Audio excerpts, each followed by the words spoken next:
Bonjour à tous, paix et bénédictions sur vous. Avant de plonger dans cette discussion, si cette victoire du Sénégal vous a touché au cœur, si vous êtes fiers de nos lions de la Teranga qui ont soulevé la coupe, likez cette vidéo, partagez-la largement et écrivez en commentaire, vive le Sénégal. Vive l'Afrique unie. Ou, Alhamdoulilah pour cette justice.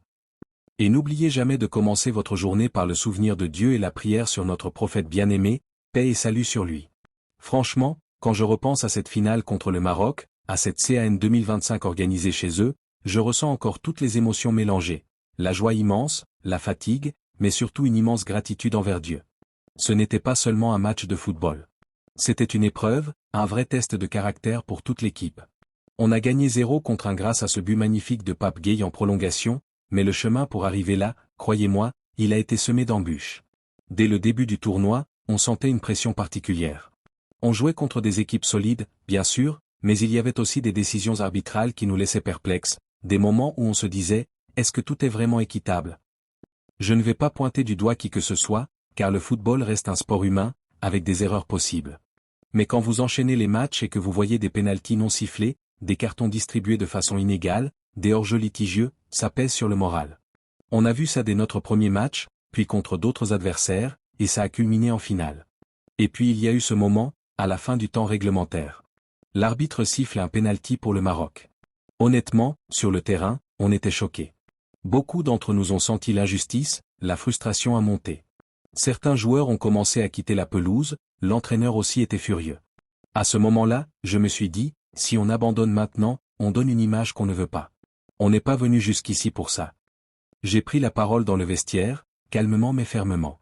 J'ai dit aux frères, écoutez, on reste. On joue comme des hommes, on montre au monde qui on est vraiment. Dieu voit tout, et la vérité finit toujours par triompher. On est revenu sur le terrain. L'ambiance était électrique, tendue comme jamais. Brahim Diaz s'avance pour tirer. C'était un moment lourd, chargé de pression. Il tente une panenka, et le ballon passe au-dessus. À cet instant, j'ai senti que quelque chose de plus grand nous protégeait. Ce n'était pas seulement du football, c'était la récompense de la patience, de la foi, du travail acharné. On a tenu bon, on a joué les prolongations avec concentration, et Pape a mis ce but libérateur. Quand l'arbitre a sifflé la fin, on est tous tombés à genoux, on a pleuré, on a remercié Dieu. Ce titre, il n'est pas seulement pour le Sénégal. Il est pour tous ceux qui croient que le mérite et l'effort finissent par payer, malgré les obstacles. On savait que jouer la finale au Maroc, contre une grande équipe comme la leur, avec le public et tout ce qui va avec, ce serait difficile. Mais on n'a jamais baissé les bras.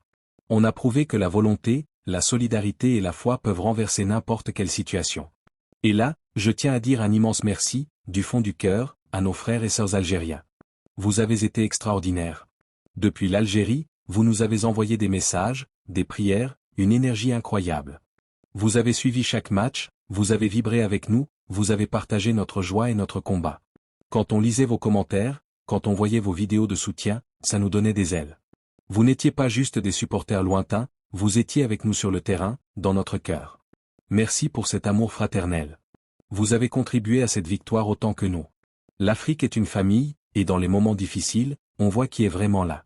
Cette coupe, elle appartient à tous les Africains qui aiment le football propre, le jeu fair-play, le respect.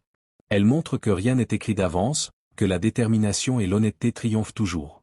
Je suis fier de mes coéquipiers, fier de notre staff, fier de notre peuple sénégalais qui n'a jamais cessé de croire, et fier de tous nos supporters à travers le continent, particulièrement nos frères algériens qui nous ont portés. Alhamdoulilah. Que Dieu bénisse l'Afrique, que Dieu bénisse le football africain. Continuons à jouer avec le cœur, avec intégrité. Et à tous ceux qui nous ont soutenus, merci infiniment. Si cette histoire vous a touché, likez, abonnez-vous, activez la cloche pour ne rien manquer. Partagez cette vidéo pour que tout le monde entende ce message d'espoir et de résilience. Que Dieu vous protège tous. Assalamu alaikum.